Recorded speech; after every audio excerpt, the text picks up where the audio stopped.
अस्सलाम वालेकुम वरहमतुल्लाह। आज इतवार है 17 नवंबर।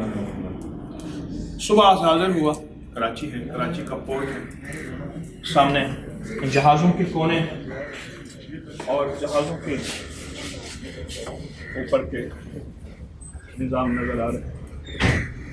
हमारे एक दोस्त हैं, मुझे ले आए, कहने लगे कि आए आपको म्यूज़ियम दिखाते हैं, यहाँ का मुख्तसर सा एक म्यूज़ियम जहाँ पुरानी तस्वीरें, पुराना निज़ाम और एक तारीख। कौमें कभी अपनी तारीख नहीं भूलती और तारीख याद रखती है, और तारीख हमेशा उस वक्त याद रहती है जब उसकी याद दहानी होती रहे। अगर वो याद दहानी ही ख़त्म हो जाए तो इंसान अपने आप को फरामोश कर दे, और फरामोशी बहुत बड़ी भूल होती है। आए हम जरा अंदर चलते हैं। मुझे दिखा रहे हैं, ये तस्वीर है 1870 की। हमारा कराची का साहिल ऐसे होता था। ये 1860 की तस्वीर है कि हमारा कराची का साहिल ऐसे होता था। मैं इस वक्त केपीटी के एक ऑफिस में हूँ। इस ऑफिस का क्या नाम है? Harbour master office. Harbour master office. असल में ये ऑफिस ये है कि जहाज़ का आना जाना किस पोजीशन में है, कहाँ उसने जो है समंदर में, साहिल में रहना है, और किस हैसियत में। यहाँ की सारी रिपोर्ट और यहाँ की सारी फाइलें, यहाँ का निज़ाम जो है वो इनका शोबा है। ये देखिए उस दौर की ये पुरानी चीज़ें, उस दौर की पुरानी चीज़ें ये उन्होंने रखी। ये पुरानी तस्वीर है, ये 1887 की तस्वीर है। 1887 की तस्वीर है। ये 1847 में, 1947 में क्या निज़ाम है ये देखें।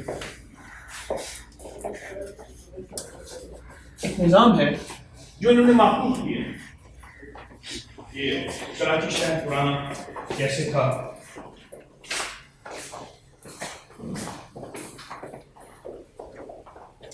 असल में हमारा जो साहिल है, साहिल हमारी हिफाजतों की निशानी है। जिस तरह सरहदों की हिफाजत है, ये पुराना निज़ाम उसी दौर का। जिस तरह सरहदों की हिफाजत है, इस तरह साहिल की भी हिफाजत है। साहिल महफूज है तो हमारा सारा निज़ाम महफूज है। ये उस दौर की तस्वीरें समंदर की लगी हुई हैं।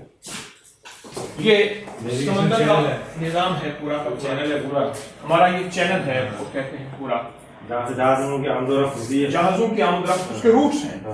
यानी दूसरे लफ्जों में सड़कें हैं सारी की सारी, जहाँ से जहाज़ों की आमदोरफ्त होती है, उनका आना, उनका जाना, ये सारा वही है।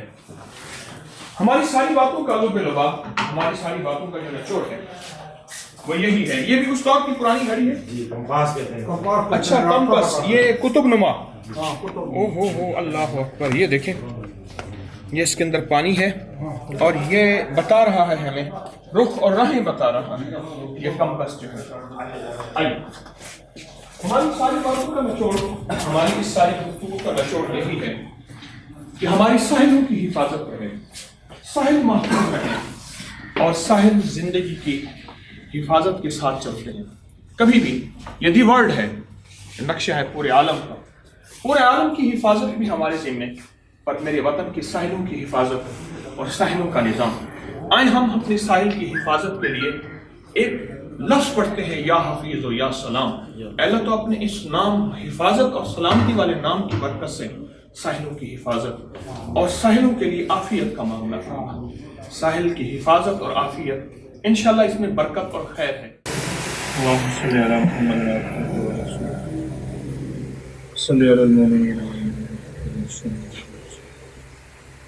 या अल्लाह ये साहिलों की मुहाफ़िज़ है और साहिलों की हिफाजत करो। ऐ अल्लाह, इनकी नस्लों की, इनकी जानों की, इनकी मालों की, इनकी इज्जतों की, इनकी आबरूओं की हिफाजत। अल्लाह इनको सदा सुख, चैन, ईमान, इखलास, इनकी नस्लों में खैरें और बरकतें और आफियतें। हमारे इस मुल्क की, मेरे वतन के साहिलों की हिफाजत करो। سرحدوں کی حفاظت فرما اور ان سہلوں میں ایمان کی ایسی ہوائیں اٹھا اور ایمان کی ایسی شمعیں روشنیاں جو ساری انسانیت کو سکون دے دیں، ایمان دے دیں، اخلاص دے دیں، برکت اور عافیت اور ساری انسانیت کو آپس میں ملا دے اور آپس میں محبتیں اور چین بڑھا دے، رواداریاں بڑھا دے۔ اے اللہ میرے وطن کی سہلوں کی حفاظت، سہلوں کی حفاظت کرنے والوں کی حفاظت اور ان کے محافظوں کی حفاظت فرما، عافیت فرما، برکت فرما، رحم فرما، ہمارے آنے کو اپنی برکت، خیر، اخلاص کا، نیتوں کے سچے ہونے کا ذریعہ۔ صلی اللہ علیہ النبی الکریم وعلی آلہ وصحبہ وازواجہ واہل بیتہ اطرۃ اجمعین، آمین برحمتک۔